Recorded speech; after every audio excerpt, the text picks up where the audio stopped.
Heyo, what's up? This is going to be a very basic code explanation video for this assignment that I've been working on for the past week or so for my open source development course. I was tasked with creating a retail center program that calculates employee discounts for item purchases that the employees make within the store. So let's get right into the code explanation. We start off by defining an employees list and an items list, then the number of employees and the number of items, both equaling 0. Then we have our insert spaces function, which is responsible for adding spaces between lines of text to make things in the console more presentable. The isFloat function is responsible for verifying if the number provided is actually a float and not a string. If it is, return true, and if it isn't, return false. Then we have get item by ID and get employee by ID. Both do similar things. They are given an ID and they look through their respective list to see if they can find that item. If they can, it'll return that index, and if it can't, it'll return a -1. The return to main menu method is responsible for asking the user if they like to return to the main menu. If so, return true, and if not, return false. Then we have the create employee function. We first set up the employee ID to equal the number of employees plus 1000. Then we ask for the employee's name, following by asking for the employee type, which can either be manager or hourly. We have a check here, and it will continue to loop this code until this condition is met. Then we have number of years worked, in which case it'll loop again asking that question until the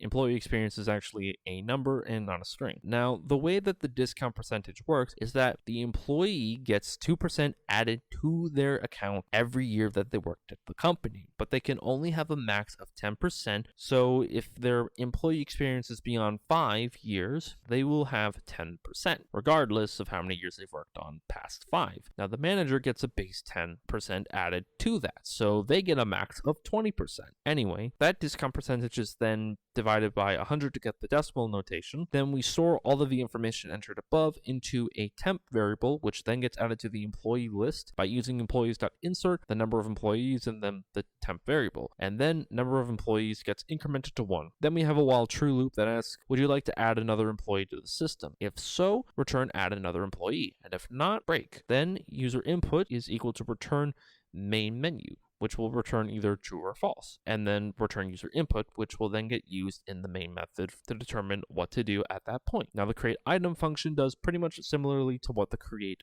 employee function does. Asks for things like the item's name and the item price, and does a verification check to make sure it's a float, and then creates a temp variable, and then inserts that temp variable into the items list, and does a similar while true loop to ask if they want to add an item, and then the similar user input is equal to return to main menu and returning that input. Now we move on to the make purchase function, which is responsible for handling purchases made by the employees. So first, we ask for the employee discount number, and then we have a while loop that has two conditions: while not employee.isDigit and while not employee found. Then we check for if the employee discount is actually a digit. Then we say that temp is equal to get employee by ID int the employee discount number, which will run through the program and return an index if the ID is found, and if not, return a -1. Then we have a check for if temp does not equal 1, meaning that it was successful in finding that employee, then the employee found variable is marked as true. Then we have a check for if not employee found, which will then ask the question again. But in the event that the employee was found, it'll break out of this loop, and then we move on to our second, which is while make purchase is equal to no, list all items, and then ask for the item number, and then verify that that item actually exists. Then we check if the user wants to add another item to their cart. If they do, then the code will loop, and if not, this while loop is responsible for handling the decision of if the employee wants to add another item to their cart. If the user input is equal to yes or no, choice is equal to user input, and the B running is equal to false. Then we look for the item. Then we get the item location by using get item by ID, and then we have the temp variable, which stores the name of the item and the price of the item. Then we add it to the make purchase list, and then increment the make purchase index by 1. If in the event that they said no in that previous loop, then MP will equal yes, meaning it'll break out of that loop. Once the user has decided to confirm their purchase, we then start adding up the total of all items in the list. Then we get the employee's location by using the get employee by ID function. Then we calculate out the tax, the pre-total, and the final total based on the employee discount number. Then we round all of those to 2 decimal places, and then we neatly print out the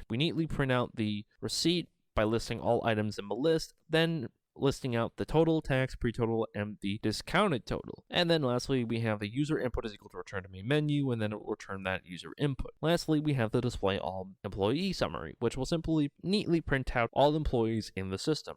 Then we have the main method, which is where the program starts running when it gets called. So we have choice is equal to nothing. While true, first it checks if choice is equal to 5, because one of the possible outcomes from the following if statements is that if not outcome, then choice equal 5, meaning that it'll go back to this and it will break out of the loop. And if it doesn't, then we list out all options here. Then we ask the user which option they want to choose, and each option is accounted for. So we say if choice is equal to 1, then the outcome equals create employee. Then, while the outcome is equal to add another employee, outcome is equal to create employee. So this will run indefinitely until the employee doesn't make another employee. And the same goes for the second choice, which is for creating an item. Options 3 and 4 similarly have the outcome is equal to make purchase, and if not outcome, which means that if the outcome is equal to false, then choice is equal to 5 and it will break out of the loop. And if the user does choose option 5 here, then it will just break out of the loop. And then lastly, it'll print out program has finished execution once it does actually break out of the loop. And then the last part of the code is the simple calling of the main method, which will start all of this. And that, ladies and gentlemen, is a half-baked explanation of this program. Now let's move on to the demoing of the program.